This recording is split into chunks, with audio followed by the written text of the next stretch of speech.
omwezi gwa Rajab guba mwezi gwa 7 kitegeeza tulina Shaaban tuba tugenda mu Ramadhan. Saba Allah tutuuseeyo nga tukyali basiraamu nga tuli balamu era atuwa obusobozi obukoleramu emirimu emituufu. Allahumma amin. Ennaku z'omwezi tuli mu kuwunzika 28 omwezi ogusooka omwaka 2024. Kabadde kayisanyo era kakyali kayisanyo ng'abazadde olwaleero bazaayo abaana ku masomero gaabwe, naye olw'ensonga gye tubadde tujja tutambula nayo oba omulamwa gwe tutambula nagwo, nkubiriza abazadde weegendereze nnyo. Teweegendereza bizimbe gy'otadde mwana wo, wabula weegendereze bantu ki abagenda okukwata ku mwana wo. Abazadde tuteeka nnyo essira ku bizimbe by'amasomero. Sibagambye nti muteeka abaana mu masomero agalina ebizimbe ebibi, si kyeŋŋambye, naye kale waakiri muteeke mu ssomero erina ebizimbe ebibi, naye ng'okakasa omwana wo bw'anaayita mu mikono gy'abantu abali mu ssomero eryo ojja kufunamu ebyo by'oyagala omwana wo abeere naddala mu layini ey'eddiini.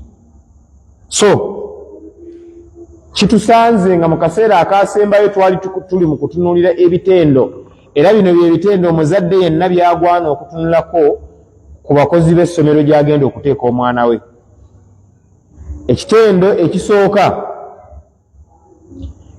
ekisooka twayogera alhilmu wal anaatu. Alhilmu kitegeeza okugumiinkiriziganya. Kategerekese amasomero gaffe ag'obusiraamu mpulira nnyo abazadde nga babuuza ekibuuzo nti ebyensasula zijja lumu oba. Kategerekese zijja lumu kati naye n'okwogera ekituufu. Kategerekese era bwe tuba tubaddamu tubagamba bintu byakugumiinkiriziganya. Kategerekese kitegeeza tugumiinkiriziganya. Ekitendo ekyo tekirina kuba kyakwogerako bwogezi ate tekiteekeddwa kukoma mu byansasula, wabula kirina okugenda n'omwana ono gw'otaddeyo alina obuyisa bw'agenda okuva nabo awaka ng'ab'okusomero bateekeddwa okugumiinkiriziganya nabo nga bwe bamuteeka ku kiki ku kituufu. Wal anaatu obwetowaze. Abantu ogenda okukuteekamu omwana wo bateekeddwa okubeera nga beetowaze, kubanga kyolina okumanya omwana ayonka ku bazadde be. Lokaffe buli wetwogera abazadde tumanyi taata naki na maama. Njagala mwegendereze nnyo abaana bakwata Qur'ani. Ebiseera ebisinga obungi baagala nnyo okusoma amaloboozi g'abaseeka ababasomesezza, naye munange ebiseera ebimu si kwagala, wabula kiva wano kano kaasoma idha jaa nasrullahi wal fath, naye naddamu idha jaa nasrullahi wal fath. Agenda okumalako Qur'ani ng'asoma ddoboozi lyaki. Kati wakadhalika n'empisa ze tulina, omwana anaagenda okuva mu mikono gyo. Era eriyo amasomero nina gwe nali njogerako naye emabegakaawo, twali tulina ensonga era twogera ku by'amasomero. Emboozi gye nsinga okwogerako si wakuba ndi musomesa, naye wakuba ye layini ennyangu ey'okukoleramu daawa. Ne mubuuza nti gwe mu bawalimu, njagala otunuulire abawalimu mu Uganda wano aboogerayogera ennyo. Bwe ŋŋamba okwogerayogera ennyo twaliramu abasomesa abatrending ennyo ku zi TikTok, biki Facebook, bikoze bitya, n'abalina eddarasa ennyingi. Kategerekese twaliramu abawalimu ababeera ennyo mu bifo by'obukulembeze. Waliwo essomero lyo sigenda lyogera, oli ye nali mugambye kizibu nnyo okusanga abawalimu abo nga baasomera mu ssomero eryo, kubanga essomero eryo abasiraamu abatera okusomerayo batera okubeera abeetoowaze. Bw'otegenereza oyinza n'obutamanya nti alina kyamanyi mu ddiini. Kati kiri gy'oli gwe okwata amasomero g'eddiini gonna n'okola lisiti yaago notandika okutunuulira bano abava eno babbabba kalegerekese babbabba seeka Abunasiri ono akyalina ensonga gyakyagaanye okumbuulira naye waliwo gwe baŋŋamba n'abawali mu bakulu bawalampa. Allah atusaasire naddala abantu abayimirirako wano nabagamba wano waliwo fitina yaawo bino yoteekako birezo kamera ezitunulamu fitina eri wano okusigala ng'onyweredde ku kituufu wallahi si kyangu. Oyagala oyogerera ekigambo nga kyeyawukana n'ekya Seeka Gundi ng'ate ensi ebadde emukkiririzaamu abantu bagamba ono muvubuka ki avuddeyo ono sheekhe ki ayanukula Gundi ateekeddwa okubeera nga wanjawulo. Olwo ekoleeta ebitabo mumanyi Gundi kwa hadiisi yagamba bw'ati n'olugendo lwe nabaddemu. Abasiraamu ebintu ebimu bye basomesa babyetegereze. Omuwalimu yayimiridde n'asomesa babuuziza ekibuuzo nti kikkirizibwa okwaziinira omwana mu matu ng'azaaliddwa n'okumukimira esswala mu matu. N'avaayo omuvubuka n'agamba hadiisi ezoogera ku nsonga eyo zonna ziri dhaifu nfu. Sikoze ensobi mbyogedde nga bwe yabyogedde. Hadiisi ezoogera ku nsonga eyo ekigambo kye nasembeyo okuwulira yagamba nti nno baseeka bajja kuvaayo bazisome nga bwe basomeza ezijulira mawuledi naye zonna hadiisi ezo mbagambe ziri dhaifu nfu. Kalegerekese bwe nakiwulidde nezijukira omuwalimu omu namusanga alina ekitabo kye yali akutte nga kirimu irimu nno naye nga era waliwo omusomo gwali guva okusomesebwa sheekhe ng'alina vikiru gyasomesezza naye nga hadithi mweva abamanyi bagyogerako nti nafu. Ategerekese najja nangamba lwaki mutuleeta baseeka basomesa ebyo? Seeka n'asomesa hadiisi enfu bwetyo hadiisi eri dhaifu. Ne mugamba sebo hadiisi ennafu tetuzikozesa. Nangamba seeka naye wayonooneka hadiisi ennafu erina weekola. Okitegera hadiisi bwebeera nga eri dhaifu ebeera nfu. Ne mugamba tewali njawulo kati wa hadiisi nnafu n'hadiisi nfu. Kati naye obwongo bwe butaggulukuka nti hadiisi ennafu ne hadiisi enfu za njawulo. Kategerekese nambuuza kati hadiisi enfu bagiyita batya? Saamwanukula namugamba bikkula ekitabo kyennyini ky'olina ansa mweri. Nenvaawo nentambula neŋŋenda. Kuba gwe nali njogera naye yalimu walimu kankozesa ekigambo ekyo oba mba nkiwewudde. Ndaba bwe ŋŋamba nti yalimu walimu ate mba muwanise nnyo. Mu kaseera kano simanyi watuludde okulabagana. Naye almuhimu nti abantu boogera ebigambo nga nabo tebafuddeyo ate si lwakuba nti tulabimanyi. Nga bwona bwe twamanyira okuyita Iburahimu jjajja w'abakkiriza. Nabbi Muhammadin sallallahu alayhi wa sallama eyajja n'eddiini eno Busiraamu. Adamu yajja naki? Olwo atali Musiraamu wagenda okugambira ffe ky'okola batwabagamba nti ffe Yesu owaffe si ye Isa owammwe. Anti omaze okugamba nti Muhammadi sallallahu alayhi wa sallam yajja naki? Yajja n'Obusiraamu. Iburahimu Allah bw'aba amwogerako mu suratul Hajj agamba nti huwa sammaakumul muslimuuna ye yabatuuma abaki? Abasiraamu. Erinnya Busiraamu Allah yaliyisiza ku kitaffe Iburahimu alayhi salaam.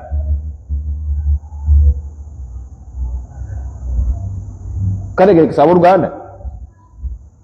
So eddiini eno tugezeeko okubeera nga tubeera ne tawaadu alwaqaar okubeera abantu abakkakkamu newabeera nga waliwo ensobi.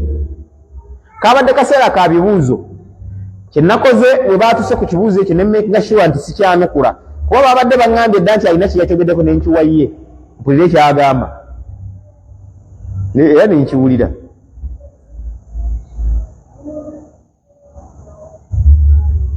Tuddeyo twetegereza ebintu bino. Allah muyimu muno atutadde mu mitendera egy'enjawulo girije nabagerageranyiza ku bikajjo tulinamu be bagayiramu ne babawa otulusu. Sikyusanga kigambo kyange Ssegabu Nasir, kigambo kyange tekikyukanga. Batugayiramu ne batuwa otulusu. Nebeerayo abalala nga batugayiramu ne batuwa ne twenuuniramu tusupu n'otulusulusu otuba tusigaddemu otwoli agayizaamu nga twenuuniddemu. Nebeerayo omulala nga ye bagenda kusala ekikajjo bakiwaate bakisuse bakitemeeteme bakisalesale mu piisi nga alyoke yeegayire. Omulala nga bagenda kuwaata kiwaate tebagenda kisalaasala. Omulala bagenda mutemeera bamuwa ennyingo etya emu, omulala bamuwa ennyingo 2 oba 3, omulala bamuwa kitundu kya kikajjo, omulala bamuwa mpango, omulala bamutwala ku mudala ne bamugamba weeronderemu kyoyagala, omulala akaayana kugenda mu ssamba. Kati ne muyirimu tulimu emiki. Bw'obanga okyali ku mutendera ogutannaba na kumanya oba ogutannaba kukakasa oba ogutannaba kutegeera hadiisi ennafu ne hadiisi enfu bazaawula batya, kisingako n'otayimirira maaso g'abaki. Bw'oba oli ku mutendera ogulowooza nti hadiisi ennafu terinawe enfu yo tekola kuba teri bigambo bya Mutume sallallahu alaihi wasallam. Hadiisi ennafu kiba kitegeeza nti byo bigambo bya Mutume, naye wakatikkati awo mu baagitutuusaako waliwo gwe tuteesiga oba waliwo ensonga. Ono abeera atya nga yagijja ku ono naye ng'ate ono tebaasisinkanako n'ono era tebaaliwo ku mulembe gwe gumu. Ono yafa mu 64, ono n'azaalibwa 66, kati abeera atya nga yagijja ku ye. Kategerekese kiringanga abazadde Sekabiraali Ibn Taymiyyah najja n'akugamba nti jjajja yagambye naye nga nawe okimanyi nti muluwummula gy'abadde. Kategerekese ne wabeerawo ne kati nze mutabani wange n'amala ŋŋamba nti jjajja mwami yagambye. Awo byayogedde mu kuba luyi, kubanga jjajja mwami gwayogerako yafa ne kitaawe bebi. Kati oŋŋamba otya nti yagambye? Mpozi ŋŋamba nti taata gundi yaŋŋamba nti jjajja yagamba. Awo nyinza okuwulira kuba muba muyinza okuba mwasisinkanako mwenna. Kategerekese kati ebyo ebimu ku binafuya ki kuyinza okunafuya hadithi, era zirina emiryango gyazo wegikola ki wezikolera. Kati ekikulu ekibaddemu nti alhilmu okugumiikiriziganya wal anaatu kuba mu muntu okubeera nga topaaluuka, oli mwetowaze. Obwetowaze buno osobole okubuteeka mu baana bw'ogenda okulera. Ekyokubiri arrifqu obukwata mpola, okubeera ng'ensonga tozikalubya, ensonga z'okwatako. Gwe buli kimu n'obeera nga kikaluba. Abantu abamu batuuka n'okulowooza nti munnaddiini alina okuba nga taseka buli kaseera abeera mukambwe. Oyo si munnaddiini, wabula oyo muntu ataategeera ki. Nabbi sallallahu alaihi wasallama yazannyanga n'abaana n'azannyanga ne bakyala be. Obeera n'omukyala bambi neyawulidde kuseka Isimayira ng'ayogera ku ky'okuzannyako n'omwami, najja awaka akuweeweeteko mu kirevu, tonzanyirako mukusoma zikaaliza ng'onsumbuwa nolwo kikazi kino kyaba genda eri kanyabo. Sekabiraali okkirizanga ssebe ekirevu ekyo mune gwe tomanyi mugaso gwakyo, ate bali be bagumanyi. Gw'ofunamu empeera emu yakukikuuma butakisala nga Allah bwe yakikugaana nabo nakwawukana kuba shiriki. Nabbi yagamba sallallahu alaihi wasallam qassu shawariba wa a'fu luha khalifu lmushirikiina. Mukendeeza amasulubu, ekirevu tokwatako, musobole okwawukana kuba shiriku. Naam, so okubeera ng'ensonga ozikwata mpola nga tozikalubya. Eddiini eno etuyigiriza okubeera ng'ebintu bikwata ki. Omulembe guno lwaki tukaluubiriddwa nnyo nti abamu ku ffe bakitaffe babazadde baffe tebaatulaga nkwata ya bintu. Naye omwana buli lwabeeraawo n'akugamba nti kitange yali musajja ng'ali ku sunna. Naye mu bye nalaba bwe bwabeerangayo omukolo mu kyalo, kubanga wano mu Uganda emikolo gye tulina mitono naddala egyo bye twagala eminene. Nze embaga gye nali mbaddeko omutima gwange ne gutebenkera nti nsiraamu nga nnene, yali najja nankumbi eyo. Tulina mwannyinaffe yali afumbirwa myaka giyise. Omukolo gwaliko tenti ezisukka 8. Nzijukira Seeka Mustafa Bahiga yaliyo, Kibaate yaliyo, Amirul Umma yaliyo, Umaru Siddiiki sijjukira. Naye nga abawali mu mulayini eyo bangi bakola ki? Baaliyo. Abaami nga batudde mu tenti zaabwe, n'abakyala nga batudde mu tenti zaabwe, nga kuliko emizindaalo naye nga bagikozesa kwogererako. Wallahi saawulirayo yadde ettaali gwaggwa n'agenda mu bufumbo, siwuliranga ku mawulire gagamba nti yavaayo. Kategerekese gwe kasita oyagala gugejje. Senga Mwajuma yagenda okujja nno wali nga ye mukulu wo, ne Swaibu tanyumiza ebyo, muwala wange mugabe wetu ng'alinga nga ataliiko babe. Olwo asazeewo budget, kati ku budget ye alinako public address system mugindekere, yakadde kamu n'ekitundu we mugindekere. Kale agireeto giweemu ebiragiro. Okitegedde?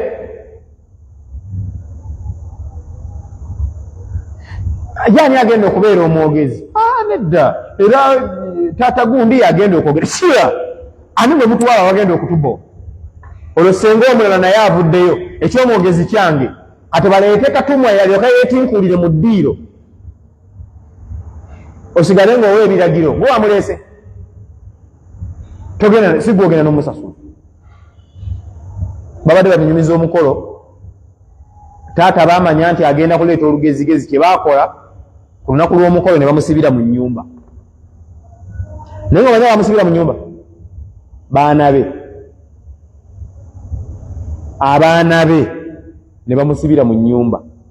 Ekiro ng'omukolo guwedde ne bagamba nti tumugulire, naye we mulaba tukwatidde ku maama we pa mumukube. Ebyo ng'ani abyogera? Ye mwana omukulu alagira ejje. Taata wakwatira ku maama, okkiriza otya bino okubeerawo? Munsibira mutya mu nnyumba?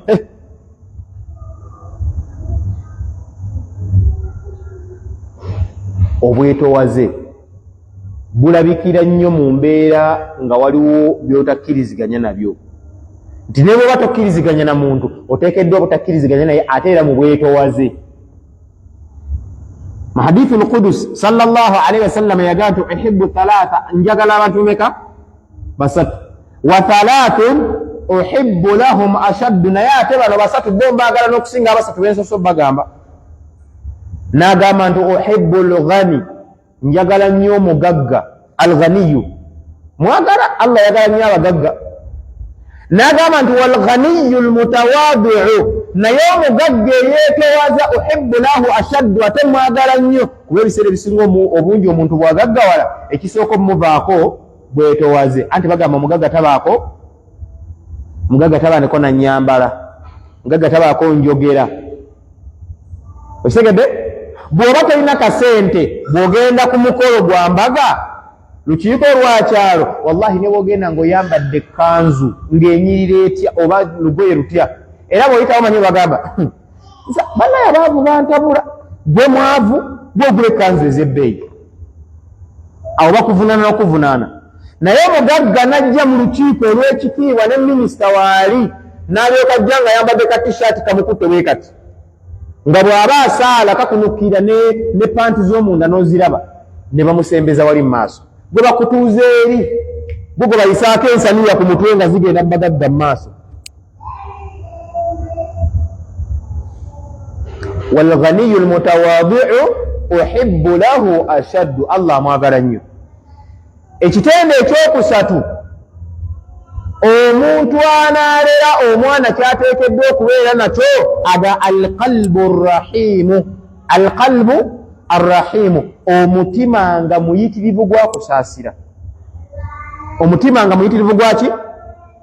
Gwakusaasira. Omuzadde yenna anaalera omwana yenna, omusomesa ali ku ssomero nga bakuwadde omwana agenda kuyita mu mikono gyo, oteekeddwa okubeera ng'osaasira nnyo. Tujja kujja ne hadithi eno okusooka egiwa ku Abu Sulaiman Malik bin al-Huwairith radiyallahu anhu qaal, agamba nti atayna rasulallahi sallallahu alayhi wasallam. Malik bin al-Huwairith atunyumiza nti bagenda eri omubaka Muhammadin sallallahu alayhi wasallama, wa nahnu shababatun, twali tukyali bavubuka, mutaqaribuna, nga emyaka gyaffe gikola ki? Gyerinaanaganye. Tuli bavubuka naye ng'ate tuli mu age bracket yetya? Yemu. Fa uqimna indahu, ne tusula ewuwe, basula ewuwe 20 laylatan, ebiro 20. Wa kana rasulullahi sallallahu alayhi wasallama rahiman, yali muntu kiyitirivu wa kisa. Nabbi yali asaasira nnyo sallallahu alayhi wasallam. Rafiqan, ate ng'ebintu bye tabipapira, era yabaleka ne babeerawo akabanga. Fadhanna, naye muli n'afunamu endowooza, ana qad ishtaqna ahlana, nti mazima ddala anna ffe Malik bin Huwairith n'abavubuka be yali nabo, yafunamu endowooza nti balabika bakutuseewo n'abantu baabwe. Omuvubuka ali mu myaka egiteekeddwa okubeera ng'oli mufumbo, ekikuleeta n'obeera mu muzikiti okuva ku makya, ku zuhuri, ku asiri, tofulumyeko yadde. Abantu bo banaalyaki? Nabbi bwafunamu endowooza eyo, fasa'alna, n'atubuuza amman tarakna min ahlina, baani be twalekedde abantu baffe, oba twalese tutya abantu baffe. Fa akhbarnahu, ne tumugamba twaleseeyo ffe ne tugenda mu sabiilillah. Kategerekese? Faqala, nabbi n'abagamba irji'u ila ahlikum, mbalagidde muddeeyo eri abaki? Muddeeyo eri abantu bammwe. Fa aqimu fihim, mubeerenga mubawa ku budde. Mumanyi abantu kye yali ategeeza? Bwetugamba nti ahlu baiti rasulillah, wala bagamba nti ahlahu, omanyi kye babategeeza? Al ahlu, abasookera mu bantu obamanyi? Obamanyi se? Kadde wange obamanyi? Obamanyi Abu Nasir?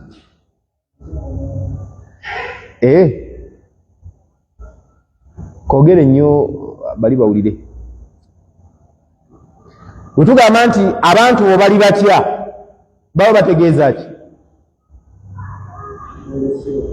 Bwolese waka?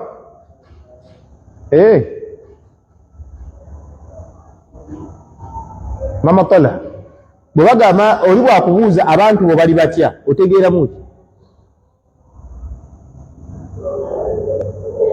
Abantu bo aba ategeeza baani?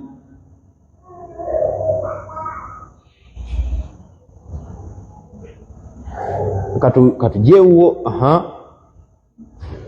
bwe oli wakubuuza abantu bo be baani? Bw'obeera nabewaka Amira, oli bwabuuza abantu bo bali bati, aba ategeeza ki? Wangi?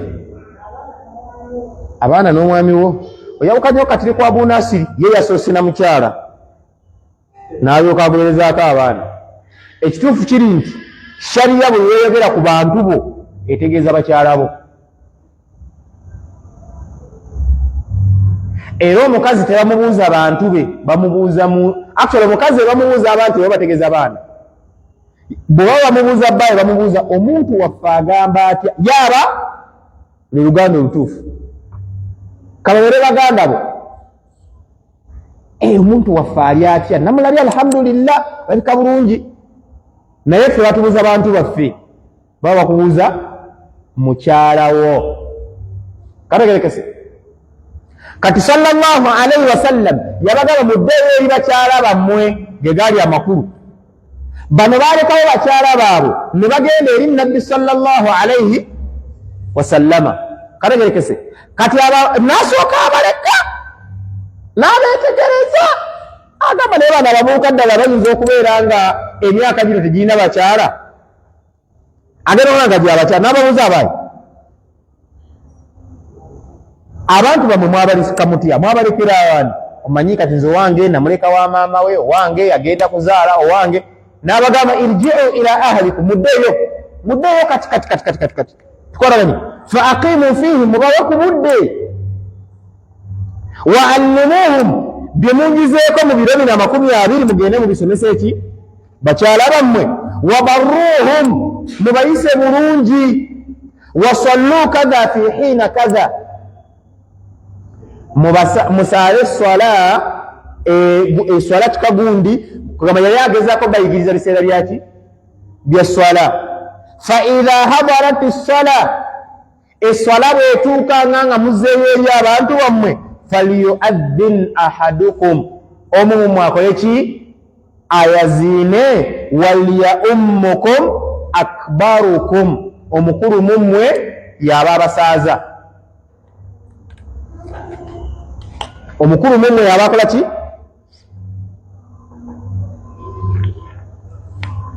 nabbi sallallahu alaihi wasallama bwe yali ayogera ku bwa imaamu yatuteekulula ebintu bimeka awla nnasi bil imama aqra'ahum bikitabillah tusooka kutunuulira engeri gyasomamu Qur'an abamanyi bwe baali boogera ku hadithi eyo bagamba nabbi sallallahu alaihi wasallam kyeretegeeza a'lamuhum bilkitab abasinga okumanya ki Qur'ane si kugisoma busomi naye ng'asoma naye byakola ki byategeera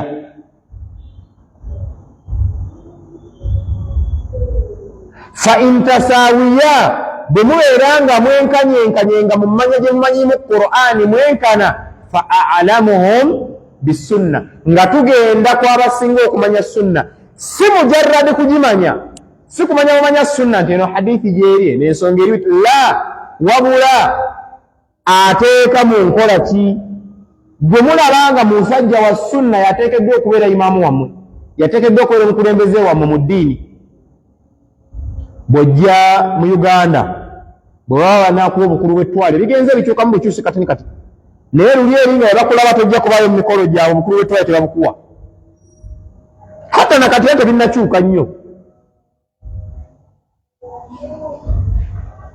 era eri abamu bakozesa endagaano abamu ku bwe mulaba ababadde ku sunna ne babula ebyo abalala babeera baagala okwegula obufo ngeri okulaba omusajja abadde ayambala ekanzu nga nsiraamu kanzu ziyita mpolampola awo ku lusebenju abadde Sulaimaani ogenda okulaba zirinnya akasozi zigenda okukamalako ng'afuuse Solomoni abadde Isimaila sajja abadde alina ekirevu mugenda okulaba waliwo omuwalimu gwe bandazeeko ka vidiyo muwalimu yasomera na Madiina mbu nga yasaze ekimemeya naye nga hadisi tagimanyi nti naha rasulullahi sallallahu alaihi wasallam anil qaza'i nabbi yagaana okusala ekimemeya enviiri ezitenkanankana muwalimu hadisi agimanyi n'okusinga nze agyogedde nyinza n'okuba nenjogera gye njogedde enfu oli ayinza okuba agimanyi okunsinga naye olwakafo kayagala nga simanyi oba constitution ya Uganda yegamba nti abantu abali mu bifo by'obuvunaanyizibwa basale bemmemeya osanga musajja mukulu atudde mu ofiisi ekola ku nsonga zitegereka za ggwanga asaze ekimemeya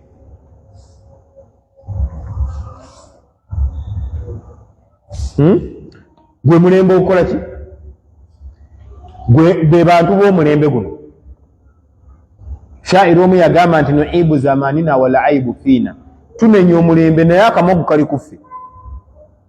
Gwegenda naffe tugenda enviiri tuzisalira mu saaluuni siwe guli naye ntuula mu saaluuni ate kati nze saaluuni ze ntula mu sikyanyega na kunyega era olutuuka nga ntuula nga bazisala bulungi nnyo nga nzireeka nga nkola bwenti hajjati nga yeerabamu. Fenga tebabitusala. So sallallahu alaihi wasallam olw'ekisa kye yalaba abantu bano nga basuuliridde famire zaabwe n'abagamba muddeyo mukakase nti famire zaabwe muziwa ku ki? Muziwa ku budde. Naam. Warawa al-Bazzar an Ibn Umar, Imam al-Bazzar aleta hadithi nga jijja ku Ibn Umar radiyallahu anhuma nga naye yajijja ku Nabbi sallallahu alaihi wasallam qala yagamba inna likulli shajaratin thamara, buli muti gwonna gwonna gubaako ebibala byagwo. Buli muti gwonna gubaako ebiki? Ebibala byagwo. Wa thamaratul qalbi, n'ebibala by'omutima. Omutima okugamba nti guliko ebibala. Mwali muwulidde ku muntu agamba nti munnange bwe nawangaala ennyo nendaba ku bibala by'emirimu gyange oba eby'emikono gyange. Mwali muwulidde ku kigambo ekyo? Naam?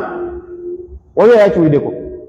Kitera nnyo kwogerwa abantu eitha bazadde oba abantu abakuzeeko ku myaka. Inna likulli shajaratin thamara wa thamaratul qalbi alwaladu, ebibala by'omutima kiki? Mwana. Yensonga lwaki olaba abali mu bufumbo ng'omwana abuze wallahi batambula ne bagenda mu shiriki ne bakola batya. Lwaki? Basimba omuti. Ani yali awangaliddeko awali omupaapaali gwe bayita omusajja? Simanyi oba bagukebera batya ati musajja omupaapaali oba omuyembe nga mukanya kuleeta makoola wabakuddugaza lujja. Era kasita bakugamba nti Hajjati ogwo nno omuti nga musajja, akawungeezi ako tegusula kubanga togusuubirako biki? Bibala. Mujjukira sahaba yagenda eri Nabbi sallallahu alaihi wasallam nga yalabye omukyala naye ng'omukyala oyo la talidu, omukyala tazaala, yaani muti la tamarata laha, teguliko biki? Bibala. Namuuza afa atazawajuha, ngusimbe omuti ogwo nguteekemu sente zange? Nabbi kwe kumugamba teeka sente woolaba, kuba guno omuti teguliko bibala. Kati lwaki oteeka sente za awatali biki? Awatali bibala. Kati agambe sallallahu alaihi wasallam wa thamaratul qalbi alwaladu, nagamba nti inna allaha la yarham man la yarham waladahu. Allah tasaasira oyo atasaasira mwana we. Buli wotasaasira mwana wo nawe kenyini Allah akujjako okusaasira kwe. Laisa minna man lam yarham saghirana. Toba musiraamu mulungi, toba musiraamu wa Nabbi sallallahu alaihi wasallama, toba mugoberezi we mulungi oba mujjuvu. Man lam yarham saghirana, gwakwata omwana ow'emyaka 4 n'omutikka buli lita 5 bubiri agenda aleeta amazzi ku luzzi. Omwana oyo batomusaasidde. Kale abaana bakoze omusango n'obazuukusa ekiro, omukulu nali mu P3, n'obazuukusa ekiro essaawa 6, anti mwaganye okunaaba, kati mufulwe mugende munaabe ate wabweru, nga mmwe mukanya kuzimba binaabiro mu nju.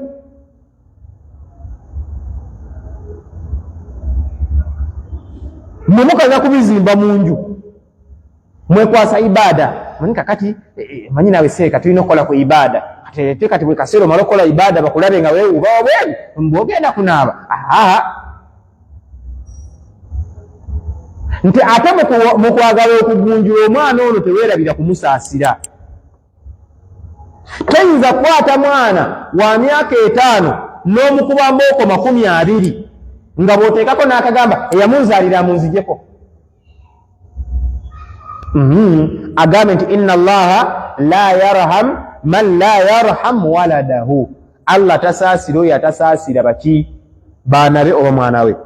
Walladhi nafsi biyadihi, Nabbi sallallahu alaihi wasallam n'alayira nti ndayiro yawaniridde omwoyo gwange mu mikono gye, la yadkhulul jannata, tagenda kukomba kujjana, tagenda kuyingira kujjana illa rahimun, okujjako oyo akola ki? Asaasira. Qulna, Ibnu Umar agamba nti twagamba ya Rasulallah wange mbaka wa Allah, kulluna yarham, fenna boolaba tusaasira. Qala nabbi n'abagamba laysa rahmatahu an yarhama ahadukum sahibahu, ekisa kyenjogerako si kusaasira mukwano gwo oba munywanyiwo. Kategerekese, wa innama rahma, kyebayita okusaasira, an yarhama nnasa, okusaasira baki? Abantu bonna. Bw'oba osaasira tolondamu bano mbasaasira bano sibasaasira. Kategerekese, Hajji alina abakyala 3, holiday ng'eno bonna akalulu kagudde babadde wuwo. Okitegedde? Ababo nga balima kuva wano paka wali, abalala nga bobigika ennimbi eki ennene. Bwe luba lutono bonna lube luki? Lutono. Bwe luba lunene bonna lube luki? Lubeere lunene. Saba Allah tuteeke mu abo banaafuna kujja naye. Naam, ensonga eyokuna mu nsonga z'oteekeddwa okwetegereza gwe nga omulezi, tugambye nti alqalbu rrahim, okubeera n'omutima nga muyitirivu gwakola ki? Gwakusaasira. Ensonga eyokuna akhdhu aisari al-amrayni ma lam yakun ithman. Akhdhu aisaru al-amrayni, ensonga buli lwe zijja bbiri gwe kwatako genda neyo esinga obuki? Esinga obwangu. Ma lam yakun ithman, ebbanga lyemala nga si zambi. Kategerekese? An Aisha radhiyallahu anha qalat, mama wafe Aisha tunyumiza, ma khuyyira rasulullahi sallallahu alayhi wa sallama bayna amrayni qattun illa akhadha aysarahuma. Nabbi sallallahu alayhi wa sallam buli yaweerwanga omukisa okulondako ku kino ne ku kino, londako kimu. Akhadha al-aysar minhuma, yalondangako ekisinga obuki? Obwangu. Kategerekese, tuli mu lugendo, musadde swala, bano ne bagamba tugatte tukisobole okukendeezaako. Okukendeezaako mpulira mbasi tebenkedde, kaninde nja kutuuka ekansaale. Ogenda okutuuka ekanga wennookoye. Allahu akbar. Al-Fatiha ogisomako ayezi eyokusatu oba osomagidde webasi. Tahiyatu bw'ogigendako wekanga wekanzibuni nga nebyo wakasomako tobimanyi. Lwaki? Wekalumiriza ensonga zazze bbiri gwe n'okwatako enzibu.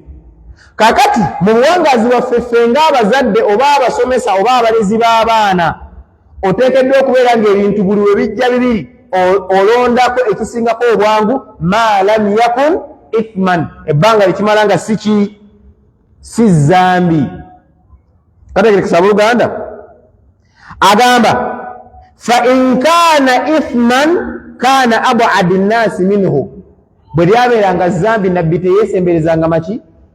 Mazambi. Kati ffe olw'okuba twagala okweyanguyiriza, ate obwangu bwe twagala tukomekereza tukoleddemu ki? Tukoleddemu nsobi. Tukolaganya.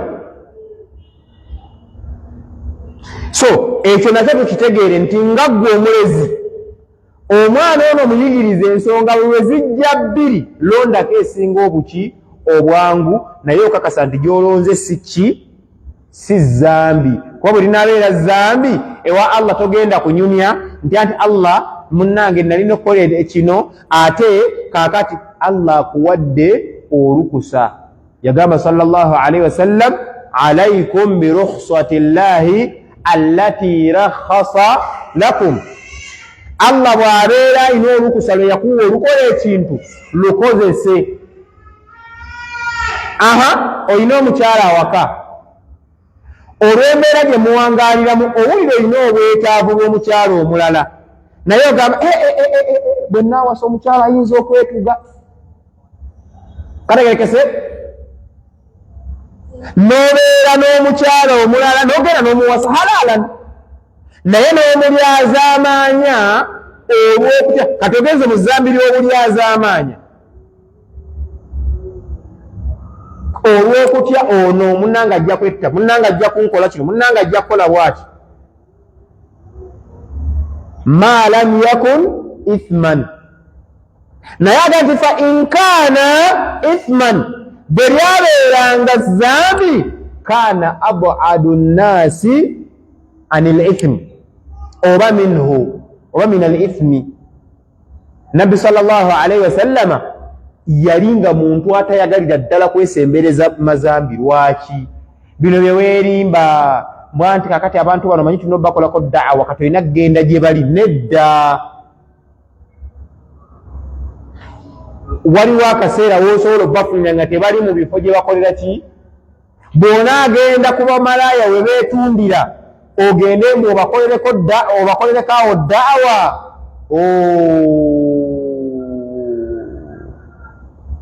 Allah yalina ekigendererwa lwaki obwenzi yatugaana busemberera. Bameka abaali babusemberere ne babusumatuka. Wallahi odda wali bali noonyenya mutwe astaghfirullah. Allah nno ng'akusaasidde astaghfirullah. Sheikh kiki okubala watuddawo eddakiika 10 liku astaghfirullah. Wallahi Allah atusonyiwe, Allah atusaasire. Astaghfirullah. Allah ng'akusaasidde. Naye abalala ayinza okugendayo n'akomekereza naga nga nasubwa dda. Onyumizaako kwa fanda omu bamuyita yali mukulu wa police station ne bamuyita mu kifo ekimu nga waliwo abazinirawo amazina g'ekimansulo ne bamuyita ne bagenda ne patro bagenda beekalakaasa mbu eyanyumiza mulinamu thika naye kansigale nga nkoze ekigambo kyambu. Afande bwe yatuuka wali yagamba bulijjo twasubwa dda tuti yatuula butuuzi n'anyumirwa. Tulina betumanyi abagenda muzima uledi naye ng'ekyabatwalayo bagenda kujjayo baliyo. Sheikh abantu tugenda bakolako da'awa nga batuli wala ate eri gye bali tugende tubakolako da'awa badde mu myezi egi. Kategerekese ogenda okuwulira ku jjuma bannaye basiraamu tubayita ku dduwa ya ssenga wa Sheikh gundi mwena mwesikamu seeka gundi era bwe babaliriza okasoma ye kenyini ng'ayimirira bannange edduwa ya ssenga wange egenda kusoma ennaku z'omwezi bweziti ne bweziti omanyi ebintu bino omanyi ebintu by'eddiini bino tulina bikwata mpola asooka mu bikwata mpola manyi ebintu by'eddiini bino tulina bikwata mpola kati abafu baffe batwetaaga n'asooka ayitira awo abasiraamu ne mutabitegeera kagenda okuyitawo akabanga nga yanywedde kati bino bano abavubuka be baliko ng'ali nga yate aliko muvubuka.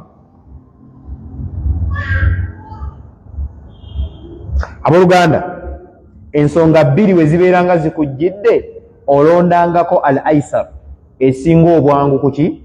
Nja kusembera hadithi ya Abu Huraira radiyallahu anhu yagamba sallallahu alaihi wasallam inna hadha ad-dina yusrun ene dini yaffe busiraamu nyangu walan yushadda ad-dina bweyogezaako jikubako ekifuba illa ghalabahu ekugalika ekuba kya bugazi. Ebyangu tubireke nga biki byangu eyo Allah byalinga byazitoya. Wallahi Allah talina kyeyazitoya mu ddiini era buli kyeyamanya nti kigenda tukalulira yaterayo ekkubo etufulumira. ya ayuha alladhina amanu kutiba alaykum as-siyam mulina okusiiba ate simma musose kama kutiba ala alladhina min qablikum n'aba bakulembera basiiba faman kana minkum maridan aw ala safar fa'idatu min ayamin ukhra amma yategeera nti omuntu ono ali mu lugendo oba omulwadde atagenda kusobola kukola ki kusiiba ati ye Allah nakola ki namuwewulira fa in lam tajidu ma'an fatayammamu bw'oba tolina mazzi oba wabeerawo ensonga yonna ng'amazzi gagenda kukosa fatayammamu tayammama Allah tayagala tukalubiriza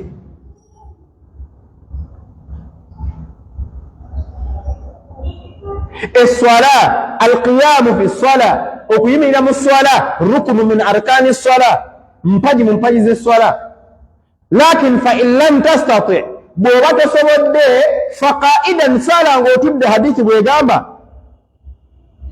hadithi yatuuka n'okulaga yagenda ewewo nga netuuka n'okulaga byonna bw'oba tubisobodde famustalqiyan osaala olaza amaaso go kati mu birowoozo ng'osaazisa birowoozo n'ogenda ku sujuudu n'ogenda ku ruku samia Allahu liman hamida nga tolina kiyungo yadde ekitambula olw'embeera Allah gye yakutaddemu eddiini yaffe inna hadha ddin yusrun eddiini yaffe eno nnyangu bw'olabanga eddiini eno ekukaluubiridde manya togitegeera era teri muntu ategeera ddiini emukaluubirira teri muntu ategeera ddiini emukola ki bwe kasita olabanga ekaluubiridde manya nti togikola ki ekyo kyekkaluubiriddemu kinoonyi kirina Allah we yakiteera obwangu bwakyo inna ma'al usri yusran Allah buli kye yalabanga kikalubo yakiteekamu obuki obwangu yuridu Allahu bikum al-yusra Allah abaagaliza bwangu wala yuridu bikum al-usr Allah tabaagaliza tayagala kubakaluubiriza wallahi omuntu olwaleero n'agaggawala ng'alina ente 29 ewammwe nga waliyo omusiraamu ng'alina ente 29 naye nga ku kikome ewuwe w'oyita n'okkirira gwe gy'obeera ng'olina omuntu gw'olagirira ewuwo omulagirira otya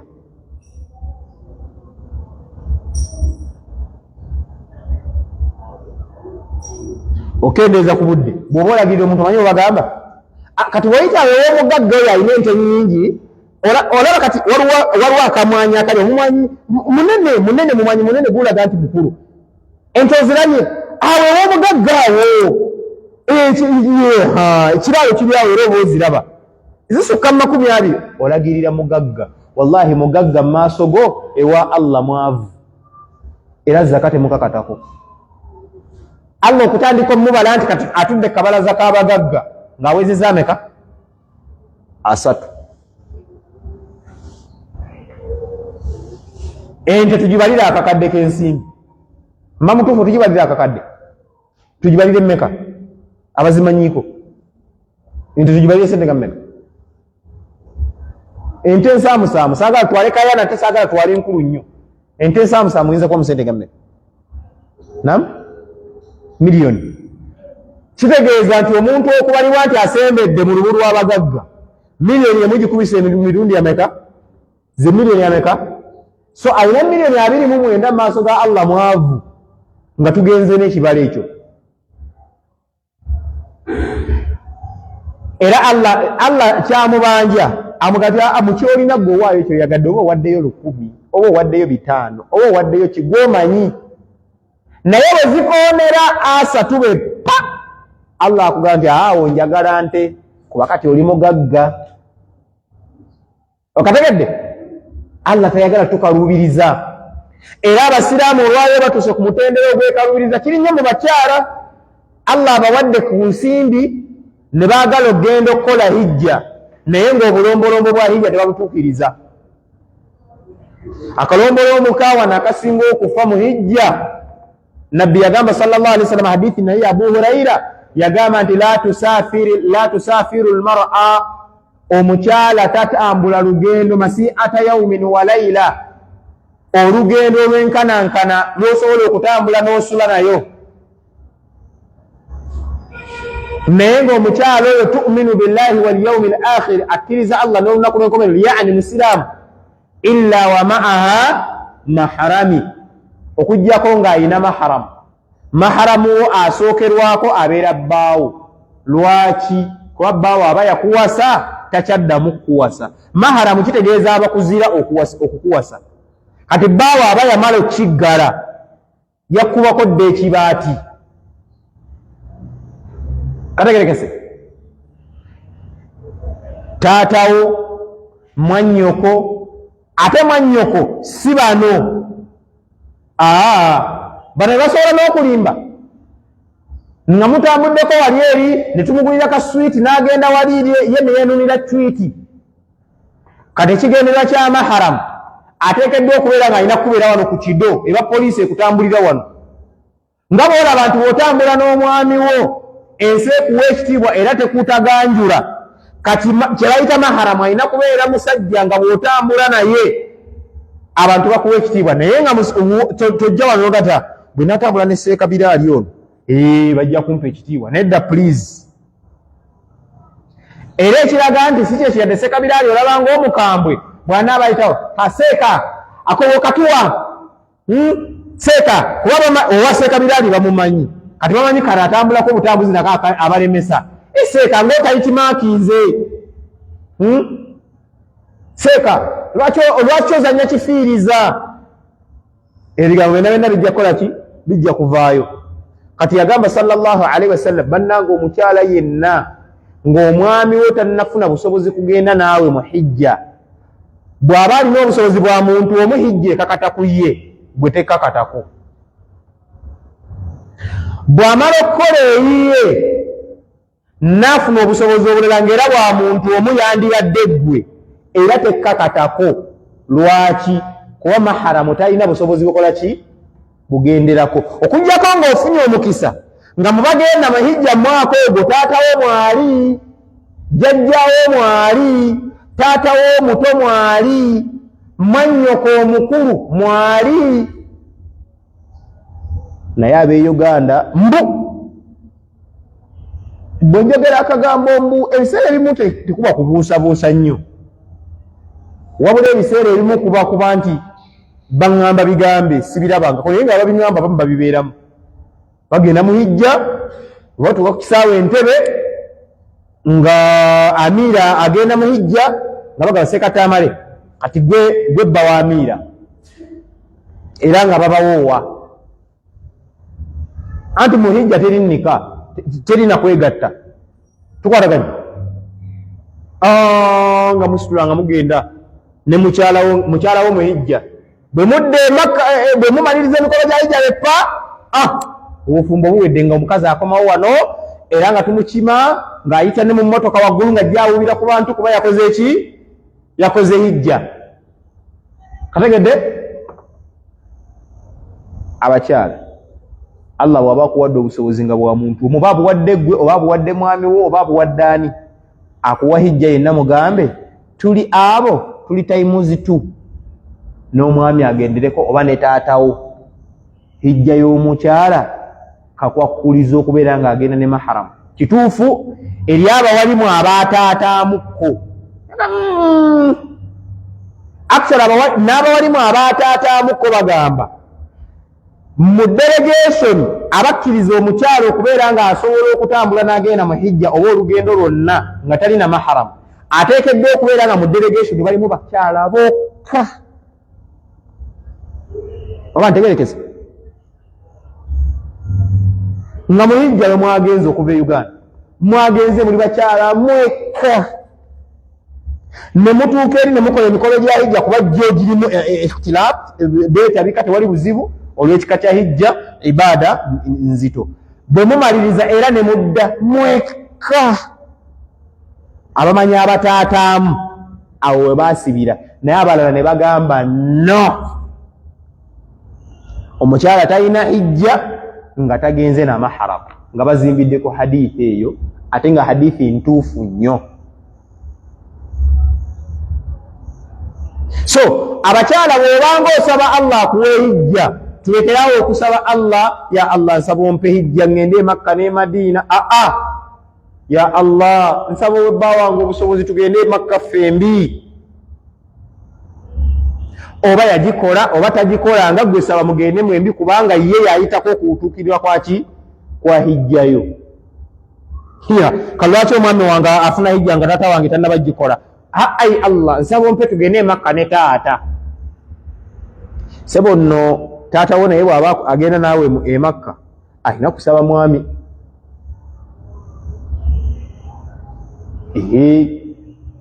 alina kusaba mwami omwana omuwala ng'ali mu mikono ng'ali ewa kitaawe waddembe okusiiba mmande olw'okunasuyamu Daawuda biki naye bw'abeera ewabba amala kusaba kati enkya si yaumul ithnain omala kutegeeza sebo mukulu enkya mbadde njagala nsiibeko era bw'agaana n'osiiba ewa Allah tolina mpeera rather olina misango kati bo batusabako ddi feze mutasaala mulaba tukuba emimiro mumanyi notulangira nga muwuliddeko wano mu muzikiti eswala y'omusajja yonna yamujjama era olwala kiwuya wano walimu abeddala basanga oddayo eka ewanno gwere waallo genda banna basaala ejjama ku muzikiti wallahi gwe togenda obali kisajja nabaki omugoba waka kujjawa ne musajja wattu waliwo lwazuukuka ekiro n'asaalako layiri gwe ng'ofulu actually ebiseera bimu toba namukufuluuta ozuuka n'otuula ne ku buliri n'omulindako naye nga gwe teweeyiyeeko mazzi ffe nga tetuyomba sekabirani oba muyomba awaka eyo muyinza okuba muyomba awaka eyo naye gwe nga tosaala tewola nabo bayombera ebyaffe so ekikulu kiri nti obusiraamu buno tubuleke nga bwangu nga Allah bwe yabutuwa tuleke kubukalubya kyova olaba buli wetuyingizaamu bidaati tukalubya obuki obusiraamu tubuleke nga Allah bwe yabutuwa tubukole nga Nabbi sallallahu alaihi wasallam kamba ekyokulabirako ngenda kubawa kyakulabiro kya aqiqa abantu bekalubiriza omusajja mulunzi awaka kujjayo bujja wali mbuzi oba ndiga agisayire omwana muwala aweeko baliraano awo ku nnyama ne basobodde okuwaako oba ayita abantu 10 bajje nfumbe ekyemisana bakirye bagende naye alinda lwana afuna ssente ate fe abawali mutulina olugezigezi n'omuceere tugulina kati ne basimati alimu ebika era agamba njagala basimati kika gundi ogenda etuukayo nga kiro ya basimati ya mitwalo egi 3 oluseeko omugwe banyumiriza nga ye bw'abaana abeera ku mukolo gwo ekisooka osooka n'omusindikira emitwalo osooka n'osindika transport okusinziira wooli anona omufumbi we ye emmere gyalya mufumbi we yagikola ki yagifumba omusindikira transport omufumbi we najja yalina menu ye alya bino na bino na bino na bino na bino n'agikuwa n'obigula n'abifumba nga tebabigasse na byammwe seeka najja n'alya ate gwe gw'olina okusasula omufumbi ate ne bbaasa ya seeka sijja mwogera linnya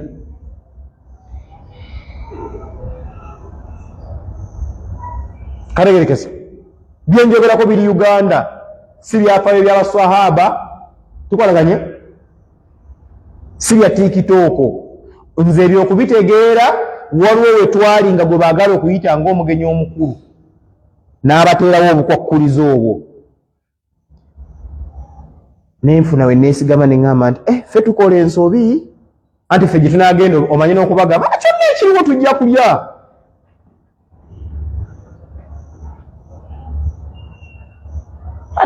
teweekalubiriza kati ze ebiseera ebisinga bwe mba naakyala awantu saagala kulaga njagala ngwe bugwi kyemwafumbye kyendya ne wallahi nokyalira omuntu oba n'omutegeeza nja kujja eyo nkulabeko ennaku z'omwezi bwezi ne bwezi babinatawaana wuyo mu nkoko wuyo biki era abaana ne bamanyirawo nti wallahi waliwo omugenyi ajja so abooluganda eddiini tugireke nga nnyangu nga Allah bwe yagituwa Allah tatukalubirizangu ku ddiini tuleke kuyingizaamu bitukalubya ddiini ffe tulowoozesa n'abalala nti obusiraamu ki buzibu naye lwaki olw'ensonga tukola ebintu nga tetubimanyi saba Allah tuyigirize eddiini nga bwe yagissa ku nabbi wa Muhammadi sallallahu alayhi wa sallama. Subhanakallahumma wa bihamdik nashhadu an la ilaha illa anta nastaghfiruka wa natubu ilayk. Assalamu alaykum wa rahmatullahi wa barakatuh.